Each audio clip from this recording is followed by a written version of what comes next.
أشهد أن لا إله إلا الله وحده لا شريك له وأشهد أن محمدا عبده ورسوله أما بعد فأعوذ بالله من الشيطان الرجيم بسم الله الرحمن الرحیم۔ سامعین و ناظرین کرام، السلام علیکم ورحمۃ اللہ وبرکاتہ۔ تاریخ احمدیت کے سلسلہ وار بیان پر قسط وار پروگرامز پیش کیے جا رہے ہیں۔ اس سلسلہ میں سیدنا حضرت مرزا غلام احمد قادیانی، امام مہدی و مسیح موعود علیہ السلام کے بچپن، لڑکپن اور اوائل جوانی اور پھر جوانی کے حالات پر مختلف پروگرامز پیش کیے جا چکے ہیں۔ ان پروگرامز سے آپ علیہ السلام کی صداقت کو جاننے کی طرف رہنمائی ملتی ہے۔ گزشتہ دو پروگرامز میں آپ علیہ السلام کے اپنے والد محترم کی اطاعت میں سیالکوٹ میں عدالت کی ملازمت اختیار کرنے، سیالکوٹ میں عارضی قیام اور سیالکوٹ میں عارضی قیام میں بعض الہی حکمتوں کا ذکر کیا گیا ہے۔ نیز یہ بھی بیان کیا گیا ہے کہ جب آپ علیہ السلام کی سیالکوٹ عدالت میں مدت ملازمت پر قریباً 4 سال کا عرصہ ہو رہا تھا تو آپ کے والد محترم نے آپ کو ملازمت سے استعفیٰ دے کر قادیان واپس آنے کی ہدایت کی۔ اور یہ بھی بیان کیا گیا ہے کہ جب آپ علیہ السلام کے والد محترم نے آپ کو قادیان واپس آنے کی ہدایت کی تو آپ علیہ السلام کی والدہ محترمہ شدید بیمار تھیں۔ یہ بھی بیان کیا گیا ہے کہ آپ سیالکوٹ سے قادیان کے سفر میں تھے کہ امرتسر کے مقام پر آپ کو اطلاع ملی کہ آپ کی والدہ محترمہ وفات پا گئی ہیں۔ انا للہ و انا الیہ راجعون۔ گزشتہ پروگرام میں سیالکوٹ سے قادیان واپس آنے کے بعد قادیان میں آپ کے دینی معمولات کا ذکر بھی کیا جا چکا ہے۔ یہ کہ ان دنوں اسلامی لٹریچر کے علاوہ غیر مذاہب کی کتب کا بھی آپ علیہ السلام خوب مطالعہ کرتے تھے، اور یہ کہ آپ علیہ السلام اپنے والد محترم کو قرآن مجید، احادیث نبویہ اور تفاسیر سناتے تھے۔ اور یہ بھی بیان ہو چکا ہے کہ یہ وہ زمانہ تھا جب آپ علیہ السلام اسلام کے ایک گرمجوش داعی اللہ کے طور پر مشہور ہو رہے تھے، اور آپ علیہ السلام سے قبولیت دعا اور نشان نمائی کے واقعات کا ظہور بھی ہو رہا تھا۔ سامعین و ناظرین کرام، اس پروگرام کے ذریعہ آپ علیہ السلام کے حالات زندگی کے مضمون کو آگے بڑھایا جا رہا ہے۔ ان دنوں آپ علیہ السلام کے والد محترم نے اپنی کھوئی ہوئی ریاست کی بحالی کے لیے انگریزی عدالتوں میں مقدمات دائر کر رکھے تھے۔ آپ علیہ السلام کے والد محترم ان مقدمات کی پیروی کے لیے آپ کو ہدایت کرتے تو آپ اطاعت والدین کے تحت اس ہدایت پر عمل کرتے تھے، مگر آپ علیہ السلام نے ان مصروفیات کی وجہ سے اپنے دینی معمولات، عبادت الہی، تلاوت قرآن مجید اور مطالعہ کتب کو کبھی بھی متاثر نہ ہونے دیا۔ تاریخ احمدیت جلد اول کے صفحہ 110 تا 113 کے حوالے سے بیان کیا جا رہا ہے کہ ان دنوں ایک واقعہ یہ بھی ہوا کہ ریاست کپورتھلا کے محکمہ تعلیم کی طرف سے آپ کو افسری کی پیشکش کی گئی۔ اس پر آپ علیہ السلام کے والد محترم نے آپ کو یہ اعلیٰ درجہ کی ملازمت اختیار کرنے کی تحریک کی، مگر آپ علیہ السلام نے محکمہ تعلیم کی اس پیشکش کو قبول نہ کیا اور اپنے والد محترم کی خدمت میں درخواست بھجوائی، یہ کہ میں کوئی نوکری کرنی نہیں چاہتا ہوں، 2 جوڑے کھدر کے کپڑوں کے بنا دیا کرو اور روٹی جیسی بھی ہو بھیج دیا کرو۔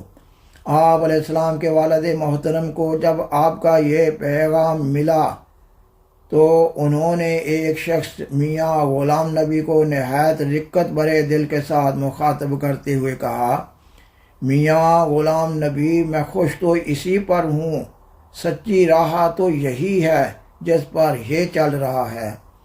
اور پھر ایک وقت آیا کہ آپ علیہ السلام عدالت میں مقدمات کی پیروی سے اکتا گئے تو آپ علیہ السلام نے اپنے والد محترم کی خدمت میں ایک درخواست بھجوائی کہ آپ کو آئندہ سے دنیا داری کے معاملات میں شرکت سے بالکل مستثنیٰ قرار دیا جائے اور زندگی کے بقیہ دن یاد الہی میں بسر کرنے کی اجازت دی جائے۔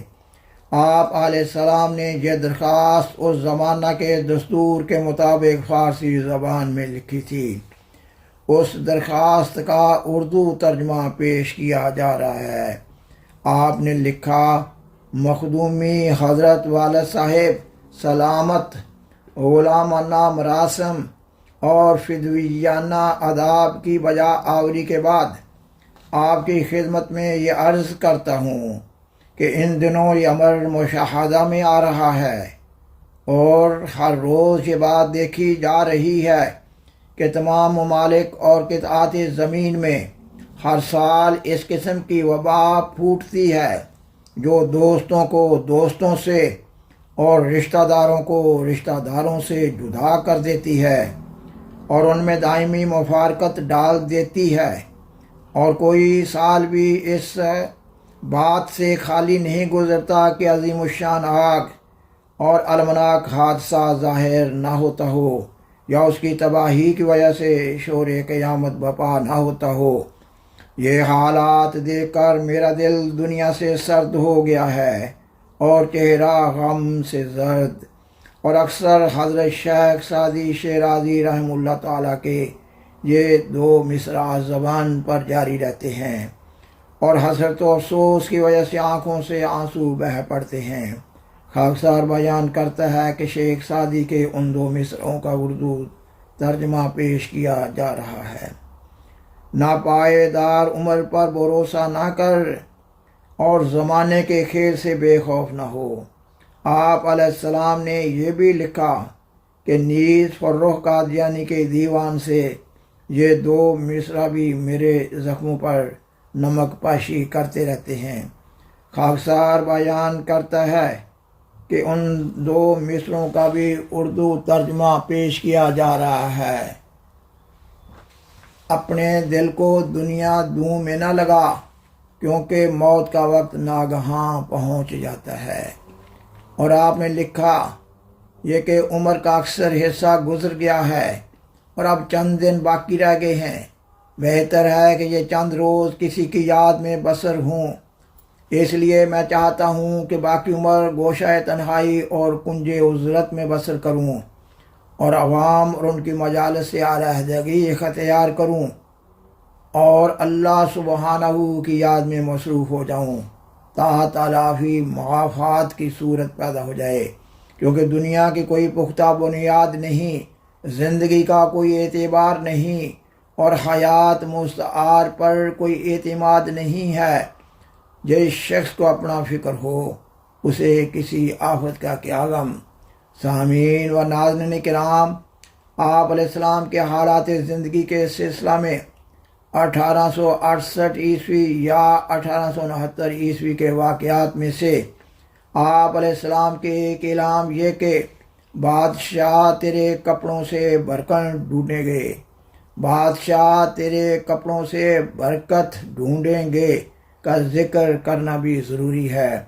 اس اعلان کے پس منظر میں بیان کیا جاتا ہے کہ بٹالہ میں اہل حدیث فرقہ کے ایک مولوی محمد حسین صاحب بٹالوی تھے۔ اہل حدیث فرقہ قرآن مجید پر حدیث کو مقدم جانتا تھا۔ اہل حدیث کا یہ عقیدہ ہے کہ اگر قرآن مجید اور حدیث کا کسی عمل پر تضاد نظر آئے تو پھر حدیث پر عمل کر لیا جائے۔ مولوی صاحب موصوف کو اپنے علم پر بڑا ناز تھا۔ وہ فرقہ حنفیہ کے لوگوں کو بحثوں میں دبا لیتے تھے۔ ایک دن سیدنا حضرت مسیح موعود علیہ السلام کسی کام سے بٹالہ گئے۔ وہاں پر آپ علیہ السلام کے ایک دوست نے آپ علیہ السلام سے مولوی صاحب موصوف سے تبادلہ خیالات کے لیے درخواست کی۔ اس وقت تک آپ علیہ السلام کا اپنے کسی روحانی منصب کا کوئی دعویٰ نہیں تھا۔ آپ علیہ السلام غیر مسلموں سے تبادلہ خیالات کرتے رہتے تھے، مگر آپ علیہ السلام اہل اسلام سے ایسی باہمی گفتگو کو طبعاً پسند نہیں کرتے تھے، کیونکہ ایسے مباحثات میں بعض مناظرین کو احقاق حق کی بجائے اکثر ہار جیت کا خیال ہوتا ہے۔ آپ علیہ السلام کے دوست نے بہت اصرار کیا۔ آپ علیہ السلام اپنے دوست کے ہمراہ مولوی صاحب موصوف کے مکان پر چلے گئے۔ مکان پر جانے سے معلوم ہوا کہ مولوی صاحب مسجد میں ہیں۔ تب آپ علیہ السلام کے دوست آپ کو اس مسجد میں لے گئے۔ مولوی صاحب موصوف کثیر احباب کے ساتھ مسجد میں موجود تھے۔ سیدنا حضرت مسیح موعود علیہ السلام نے بحث سے قبل قرآن مجید اور حدیث کے مقام کے بارے میں مولوی صاحب کا موقف جاننا چاہا۔ انہوں نے اس وقت حدیث کے بالمقابل قرآن مجید کو مقدم قرار دیا۔ سیدنا حضرت مسیح موعود علیہ السلام نے ان کی اس وضاحت کے بعد بحث کا ارادہ ترک کر دیا اور آپ علیہ السلام واپس ہونے لگے، مگر بعض حاضرین مجلس نے بحث پر زور دیا۔ آپ علیہ السلام بحث برائے بحث کو پسند نہیں فرماتے تھے۔ آپ علیہ السلام نے ان لوگوں کی قطعاً کوئی پرواہ نہ کی اور آپ علیہ السلام واپس چلے آئے۔ تب ان لوگوں نے شور مچا دیا کہ آپ ہار گئے ہیں۔ آپ علیہ السلام کا بغیر بحث کے واپسی کا فعل محض اللہ تعالیٰ کی خوشنودی کے لیے تھا۔ اللہ تعالیٰ نے آپ علیہ السلام کے اس فعل پر خوشنودی کا اظہار فرمایا۔ سیدنا حضرت مسیح موعود علیہ السلام اس واقعہ کا ذکر کرنے کے بعد بیان فرماتے ہیں یہ کہ رات کو خداوند کریم نے اپنے الہام اور مخاطبت میں اسی ترک بحث کی طرف اشارہ کر کے فرمایا کہ تیرا خدا تیرے اس فعل سے راضی ہوا اور وہ تجھے بہت برکت دے گا، یہاں تک کہ بادشاہ تیرے کپڑوں سے برکت ڈھونڈیں گے۔ سامعین و ناظرین کرام، بالآخر درخواست ہے کہ برائے مہربانی اس پروگرام کو لائک کریں، دوسروں سے شیئر کریں اور عذرائے کرم اس چینل کو سبسکرائب کریں۔ جزاکم اللہ تعالی احسن الجزا وآخر دعوانا ان الحمد للہ رب العالمین۔ والسلام علیکم ورحمۃ اللہ وبرکاتہ۔